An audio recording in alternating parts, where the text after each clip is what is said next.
নবীজির জীবনের দুইটি দিক, একটি হচ্ছে সুরত আর একটি হচ্ছে সিরত। সিরত অনুকরণীয় আর সুরত প্রশংসনীয়। সুরত ধারণ করার ক্ষমতা কোনো মানুষের নেই। তিনি ছিলেন মধ্যম আকৃতির সুঠাম দেহের অধিকারী একটি মানুষ। তার চুলগুলো ছিল ঘাড় পর্যন্ত প্রলম্বিত, হালকা হালকা কোঁকড়ানো। তিনি যখন চুলের ভিতরে তৈল দিয়ে আছড়াতেন মনে হতো মৃদুমন্দ ঢেউ দেখা যায়। তার কপাল ছিল চওড়া, ভ্রুগুলো ছিল জোড়া ভ্রু, ধনুকের মতো বাঁকা। চোখের পাতাগুলো ছিল ফুটন্ত গোলাপি রঙের এক একটি পাপড়ির মতো। তিনি কখনো বা যখন চোখের পলক ফেলতেন মনে হতো মৃদুমন্দ বাতাসে গোলাপ পাপড়ি যেন দোল খাচ্ছে। তার চোখের সাদা অংশ ছিল রক্তিমাভ সাদা, কালো অংশ ছিল কৃষ্ণ কালো। তার নাকটা ছিল খাড়া, নাকের ছিদ্রগুলো ছিল ছোট ছোট। নাকের নিচে ছিল সরু চিকন গোঁফ, গোঁফের নিচেই সেই গোলাপি রঙের ঠোঁট।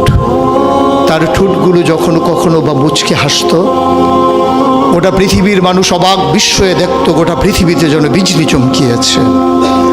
তিনি কখনো বা যখন এই রাস্তা দিয়ে হেঁটে যেতেন, 1 মাস পরেও কখনো যখন সাহাবা হাঁটতেন তার গায়ের জান্নাতি গন্ধ তারা পেতেন।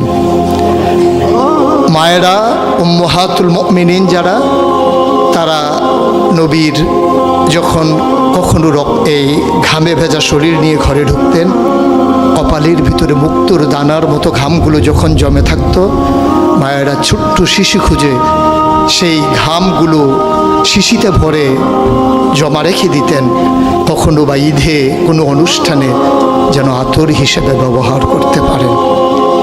সুরত ধারণ করা কোনো মানুষের সাধ্যর বাইরে। কখনোই কোনো মানুষ সুরত ধারণ করতে পারবে না চেষ্টা করলেই। কিন্তু তার সিরত যেটা অনুকরণীয়, অনুপম আদর্শ। তিনি এসেছিলেন এই জন্যে, ওয়ামা আরসালনাকা ইল্লা রাহমাতাল লিল আলামিন। তিনি ছিলেন রহমত গোটা ধরনীর জন্যে। যেমন করে আল্লাহ বলেছেন, ফাবিমা রাহমাতিম মিনাল্লাহি লিনতা লাহুম ওয়ালাউ কুনতা ফাজ্জান গালিজাল কলব লানফাদ্দু মিন হাওলিক ফাআফু আনহুম ওয়াস্তাগফির লাহুম ওয়াশাওিরহুম ফিল আমর ফাইজা আযামতা ফাতাওয়াক্কাল আলাল্লাহ ইন্নাল্লাহা ইউহিব্বুল মুতাওয়াক্কিলিন। তিনি এসেছিলেন তেমন করে।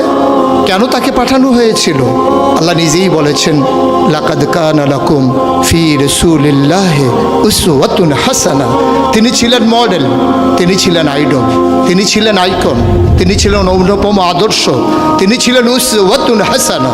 তিনি গোটা মানব জাতির জন্যে সকাল থেকে সন্ধ্যা, রান্নাঘর থেকে সংসদ ভবন, তার জীবনের ব্যক্তি জীবন, পারিবারিক জীবন, সমাজ জীবন, রাষ্ট্রীয় জীবন, অর্থনৈতিক জীবন, ইন্টারন্যাশনাল রিলেশন, সকল ক্ষেত্রে তিনি ছিলেন আদর্শ, তিনি ছিলেন মডেল, তিনি ছিলেন আইকন। একবিংশ শতাব্দীর সূচনা লগ্নে দাঁড়িয়ে গোটা পৃথিবী যখন ঝঞ্ঝা বিক্ষুব্ধ, গোটা পৃথিবীর মানবতা যখন আজকে ভুলণ্ঠিত, আজকে শুধু মুসলিম নয়, গোটা মানুষ যখন আজকে অপর মানুষের ভোটের নিচে পৃষ্ঠ হচ্ছে তার জীবন, মানুষগুলো যখন আজকে রক্তে রঞ্জিত হচ্ছে তার গোটা দেহ, সেই ফিলিস্তিনের দুধু মরুভূমি আজকে যখন আমার কিশোর ভাইয়ের রক্তে রঞ্জিত, সেই ঝিলাম নদীর পানি আজকে যখন স্বচ্ছ স্ফটিকের মতো আর নেই, কাশ্মীরের ভাইয়ের রক্তে যখন রঞ্জিত, পার্শ্ববর্তী আরাকানের মুসলমানেরা আজকে উখিয়ার সেই টেকনাফের তাঁবুর নিচে তারা যখন মানবেতর জীবনযাপন করছে, আজকে বারবার মনে পড়ে সেই নবীজির কথা। তিনি যদি আজকে আসতেন কোনো একটা ভূখণ্ডে, আমরা যদি দৌড়ে দৌড়ে তার কাছে যেতে পারতাম, গোটা মানবতা যদি বলতে পারতাম মুক্তি চাই, স্বাধীনতা চাই, ভোটের নিচ থেকে জীবন চাই, তিনি হয়তো আঁকড়ে ধরে বলতেন এখানেই শান্তি, চলে এসো উদখুলু ফিস সিলমি কাফা, তাহলেই তোমাদের জন্য প্রশান্তি, তাহলেই তোমাদের জন্য মৃত্যুর, স্বাভাবিক মৃত্যুর গ্যারান্টি। কখনোই আর ঝঞ্ঝা বিক্ষুব্ধ পৃথিবীতে তোমাদেরকে বুক পেতে দিতে হবে না বুলেটের সামনে।